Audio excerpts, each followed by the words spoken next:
One, two, three.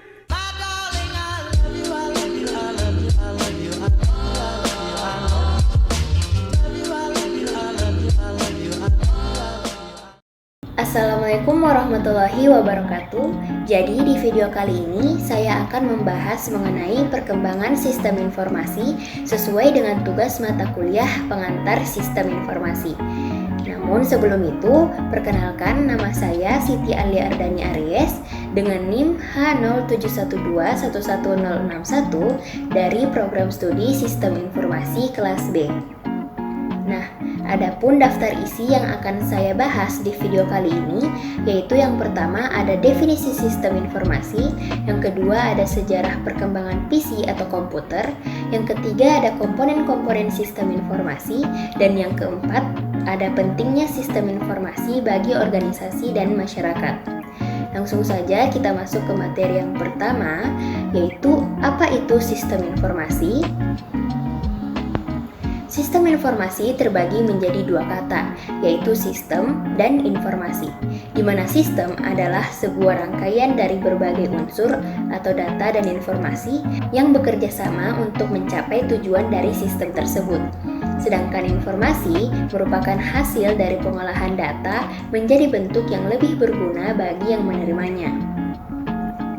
Jadi kesimpulannya, sistem informasi menurut Mulyanto dalam Kuswara dan Kusmana adalah suatu sistem yang terdiri dari kumpulan komponen sistem, yaitu software, hardware, dan brainware yang memproses informasi menjadi sebuah output yang berguna untuk mencapai suatu tujuan tertentu dalam suatu organisasi. Lanjut ke materi yang kedua, yaitu sejarah perkembangan PC atau personal komputer. Namun sebelum itu, ada baiknya jika kita mengetahui perbedaan antara komputer dan PC. Komputer berasal dari kata to compute yang memiliki arti menghitung atau mesin yang dapat diprogram. Sedangkan PC adalah seperangkat komputer yang digunakan oleh salah satu orang saja.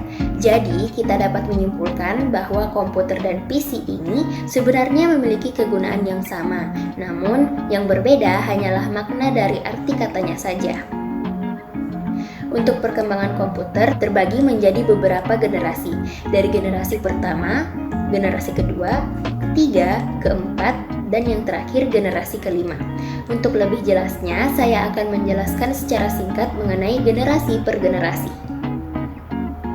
Generasi pertama, komponen terbuat dari tabung hampa atau vacuum tube, menggunakan bahasa mesin. Konsep store program atau operasi dikontrol oleh program di komputer dengan memori utama magnetic core storage. Dan yang terakhir menggunakan simpanan luar atau magnetic tape dan magnetic disk.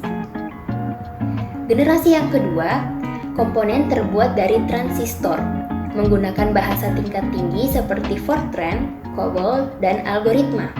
Kapasitas memori sudah cukup besar dengan perkembangan dari magnetic core storage dan dapat menyimpan puluhan ribu karakter.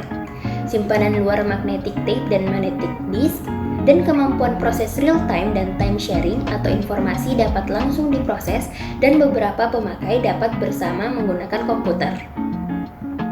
Generasi ketiga, menggunakan IC atau kumpulan transistor dalam bentuk yang kecil. Input dan output menggunakan visual display terminal. Dapat menerima dan mengeluarkan suara menggunakan alat pembaca tinta yaitu MICR atau Magnetic Ink Character Recognition, dan reader atau scanner, multiprocessing dan multiprogramming, dan penyimpanan luar bersifat random access, yaitu disk magnetik dengan kapasitas besar. Selanjutnya generasi yang keempat, mengecilkan ukuran sirkuit dan komponen listrik. LSI atau Large Scale Integration atau pemadatan ratusan komponen dalam satu chip. VLSI memuat ribuan komponen dalam chip tunggal. Dan ULSI memuat jutaan komponen dalam chip tunggal. Dan generasi yang terakhir atau generasi kelima, desain dan teknologi semakin berkembang, kemampuan pemrosesan paralel.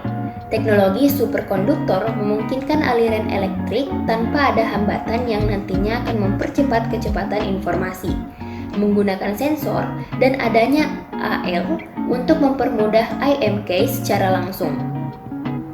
Lanjut ke materi yang ketiga, yaitu komponen-komponen sistem informasi. Komponen-komponen sistem informasi terbagi menjadi 8 bagian, yaitu ada database, hardware, software, network, dokumen, procedures, control, and users. Untuk lebih jelasnya, saya akan menjelaskan komponen-komponen ini satu persatu. Yang pertama ada database. Database atau basis data merupakan data-data yang saling berkaitan satu dengan yang lainnya. Kumpulan data ini tersimpan di perangkat keras. Data tersebut kemudian diolah di perangkat lunak untuk memanipulasinya. Yang kedua ada hardware.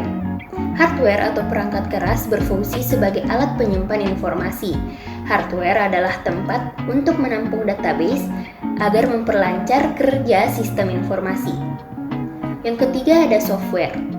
Software atau perangkat lunak merupakan tempat yang berfungsi untuk mengolah, menghitung, sekaligus memanipulasi data. Software mengambil data dari hardware untuk menciptakan sebuah informasi yang berkualitas. Yang keempat ada network. Network atau communication network adalah suatu sistem penghubung atau jaringan nirkabel yang digunakan untuk mengkoneksikan sumber yang digunakan secara bersama-sama serta diakses oleh beberapa pengguna. Yang kelima ada dokumen. Komponen ini adalah gabungan dari input dan output, meliputi kumpulan data-data yang nantinya akan diolah menjadi informasi. Data yang akan dimasukkan bisa berupa dokumen-dokumen dasar. Selanjutnya, untuk output, informasi yang keluar sudah sesuai dengan apa yang dibutuhkan. Semua pemakai sistem bisa menggunakan data yang berkualitas tersebut. Selanjutnya ada procedures. Komponen yang satu ini terdiri dari kombinasi antara prosedur, logika, serta model matematik yang berfungsi memanipulasi dan mengolah data input atau data yang tersimpan. Setelah melalui komponen ini, diharapkan data yang diolah akan menghasilkan keluaran atau informasi yang diinginkan. Yang selanjutnya ada kontrol. Dalam komponen ini terdapat beberapa pengendalian yang harus dirancang. Pengendalian ini disusun untuk memastikan bahwa tidak ada hal-hal yang bisa merusak sistem. Kalaupun ada, sistem kontrol harus punya solusi untuk mengurangi dampak kerusakan. Dan yang terakhir ada users. Manusia merupakan bagian yang tak kalah penting di dalam suatu informasi.